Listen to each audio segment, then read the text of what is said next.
Hopefully, you're able to stay cool with this heat wave that we're now experiencing, the first heat wave of 2024. And what's also exciting, though, is that today we found out the regular season schedule for the upcoming 2024-25 OHL season. It's always exciting to see the schedule as the next season comes more into focus.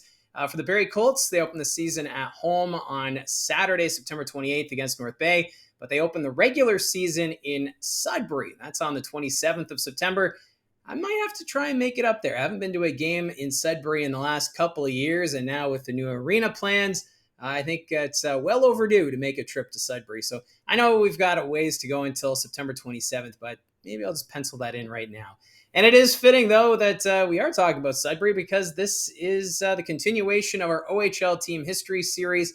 Today, we are looking at the Sudbury Wolves. They joined the OHL in 1972 after relocating from Niagara Falls, where they were the Flyers from 1960 to 1972.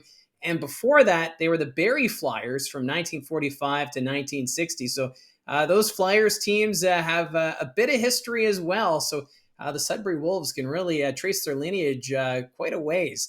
But the Sudbury Wolves name has been traced back as far as World War I. And back then, the Cub Wolves, they won the Memorial Cup in 1932 and then lost in the Memorial Cup final in 1935. However, not connected with the current edition of the Sudbury Wolves. The Wolves of today still looking for that chance to go to a Memorial Cup. They've had a couple of chances to win an OHL championship, but no such luck as of yet. Let's look at some of the top 10 scorers of all time for this Sudbury Wolves team, because this franchise, despite having some frustrating years, they do have quite a bit of history. Starting off with Jamie Matthews, he leads the way in franchise scoring, 120 goals, 249 assists, good for 369 points. 1 point better than Norm Milley, who had 167 goals, 201 assists, 368 points during his time as a Sudbury Wolf. But here's a familiar name, David Goyette, third overall in points in franchise history, 114 goals, 168 assists, 282 points. For David Goyette, he is eligible for an overage season. If he comes back to Sudbury next year, could he challenge for that number one spot in franchise scoring? Time will tell. David Goyette, he does have some options, but still, he could make some history next year as a member of the Sudbury Wolves. Continuing with the top 10 scorers, Paul DiPietro, he comes fourth in franchise history, 117 goals, 164 assists, 281 points. And then you have Barry Moore, 111 goals, 155 assists, good for 266 points.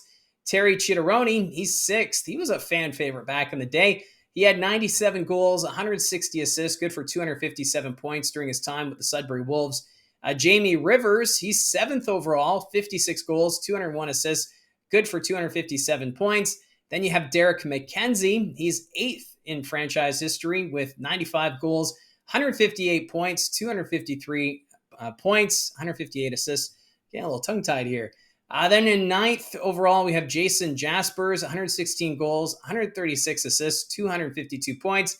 And rounding out the top 10, we have Sean Van Dam, 114 goals, 137 assists, good for 251 points over his time as a Sudbury Wolf. And still, some great names there. But then you look at the goaltending. I'm kind of surprised the leader only has 60 wins. That's Kevin Beach. And now he had a great run with the Sudbury Wolves during his time. That was the early 2000s. So Kevin Beach, he sets the standard for wins for the Sudbury Wolves goaltending. And then you have Matt Mullen. He's second with 50 wins during his time as a Sudbury Wolf. Alain Valaquette, he has 50 wins to his credit. Patrick Ellickner, I think I said it right, 45 wins to his credit when he was with the Sudbury Wolves. And fifth is David Goverd, 44 wins for him as a member of the Sudbury Wolves. So despite all the history with this team, still looking for that success. But they do have a lot to be proud of with this organization, because when you look at the retired numbers, some pretty impressive names have been raised to the rafters at the Sudbury Community Arena, starting off with Randy Carlisle. His number 6 has been retired. Rod Schutt, his number 8.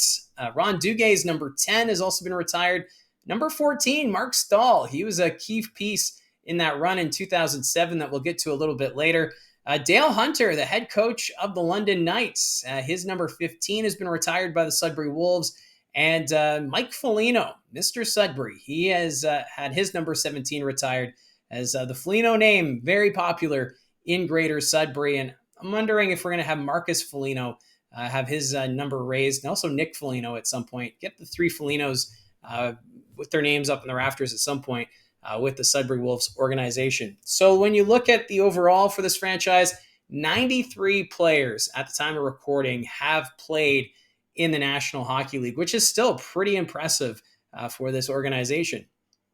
Now, the part that I think fans of the Sudbury Wolves are going to be a little frustrated to hear, or just that consistent disappointment, is their history in the playoffs. I'm going back to 2000, and you're going to notice a trend here when we go through this. Back in 2000, they made it to the second round of the playoffs, where they ended up losing to the Barrie Colts in 6 games. In 2001, they made it again to the second round, this time losing to the Toronto St. Michael's Majors. That was in 6 games. 2002, they fell in the first round of the Barrie Colts in 5 games.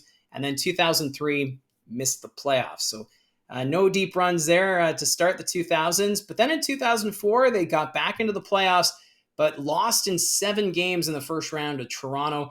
2005, a second round defeat to the Ottawa 67s. That was in 6 games.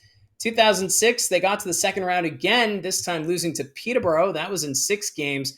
And then 2007, their last magical run in the playoffs, that saw them go all the way to the OHL final, and they ended up losing to the Plymouth Whalers in 6 games. Now, that year, the Wolves were 3rd in the Central Division, 6th in the Eastern Conference. So they were on the road to open each series during that postseason. Mark Stahl, a big piece there. Sebastian Dom, he was phenomenal in net for the Sudbury Wolves. And really, things just clicked at the right time for the Sudbury Wolves team. Just unfortunate how they ended up losing in 6 to the Plymouth Whalers, but still a memorable run for the Sudbury Wolves organization. And it's something that this team would really like to repeat at some point, and maybe even just get that OHL championship. So after that 2007 run, they missed the playoffs in 2008, and then a first round exit in 2009. That was against Belleville in 6 games. In 2010, they made it to the first round of the playoffs, where they were swept by the Barrie Colts. 2011, they were swept by Mississauga in 4 games. 2012, lost in the first round to Brampton. Again, that was in 4 games.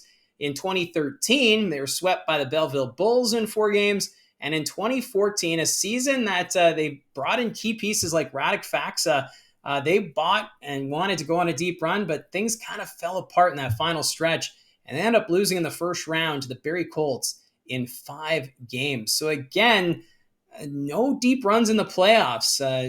They had that couple of trips to the second round, but both those times ended up being swept. So no conference final appearance, but still just slim pickings when it comes to the Sudbury Wolves and their playoff history.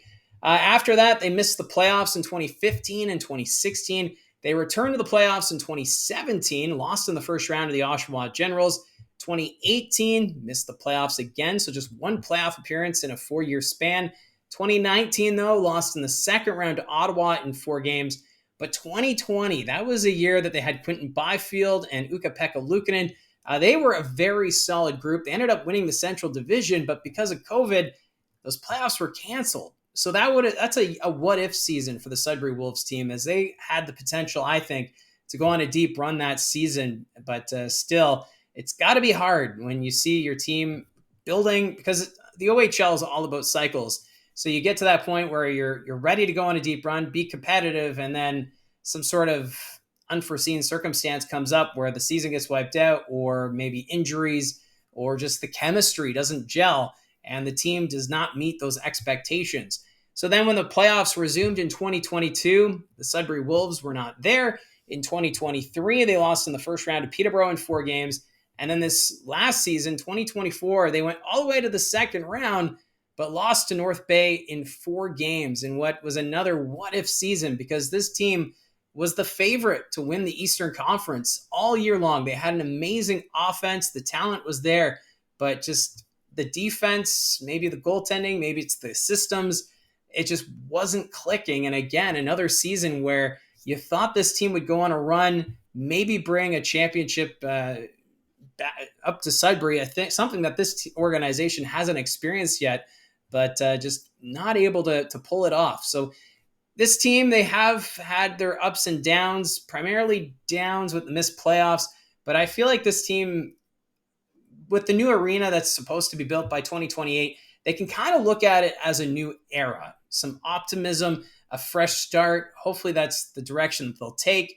But still, for a team that's only been to the OHL championship twice, that was 2007 against Plymouth and then 1976 against the Hamilton Fin Cups. This is a fan base that is eagerly waiting for an OHL championship, or even just to get back to the OHL final would be something else, because the fan base in Sudbury is phenomenal. The passion there is incredible. And when you get the playoffs at the Sudbury Community Arena, that place can be loud. So hopefully they're able to get some magic, maybe as early as next season. We'll have to wait and see. But still, this is a Sudbury Wolves team that I think there's some optimism going forward for the new arena, but we'll have to wait and see what all transpires. But I'd love to see your thoughts down below on the Sudbury Wolves history.